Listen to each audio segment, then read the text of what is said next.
સુરત જિલ્લામાં વધુ એક વિકરાળ આગની ઘટના. માંગરોળના મહુવેજ ઇન્ડસ્ટ્રીઝ વિસ્તારોમાં આગની ઘટના. યુનિવર્સલ વેરહાઉસ નામથી આવેલ ગોડાઉનમાં લાગી આગ. લાકડાના ગોડાઉનમાં લાગી વિકરાળ આગ લાગી. સાદનસીબે આગની ઘટનામાં કોઈ જાનહાનિ નહીં.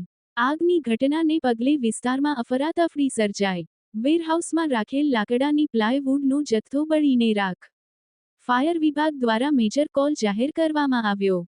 જગદીશ ભરવાડ, ન્યૂઝ 14 કોસંબા. જી, મારું નામ પૃથ્વીરાજ મીનામાં, fire officer PPR fire station Vadodara. આજ કે રોજ અમને વડોદરા ફાયર કંટ્રોલમાં કોલ મળેલો 8:30 વાગે જો કે આપણે મોરે ગામમાં પ્લાયવુડ બનાવતી કંપની હતી, એમાં ફાયર કોલ છે. અહીંયા ઘટના સ્થળ પર અમે પહોંચ્યા, એના પછી અમે મેજર કોલ જાહેર કરેલ છે. ઘટના સ્થળ પર અત્યારે 5 ફાયર સ્ટેશનની ગાડીઓ ઘટના સ્થળ છે. હાલમાં બી 3 ફાયર સ્ટેશનની ગાડીઓ મંગાવેલી છે. આગ લાગવાનું કારણ શું? આગ લાગવાનું કારણ અત્યારે લગાને ચોક્કસ કારણ મળ્યું નથી. તપાસ કર્યા પછી ખબર પડશે. અત્યારે મેજર કોલ જાહેર કરેલ છે. શું લાગે છે તમને? આગ કાબૂમાં કેટલો સમય લાગશે? આગ કાબૂમાં કરવાના સમયમાં મિનિમમ 3 થી 4 કલાક હજુ લાગશે. અમને અમારી છે ફાયર પાર્ટી કરાવવા માટે.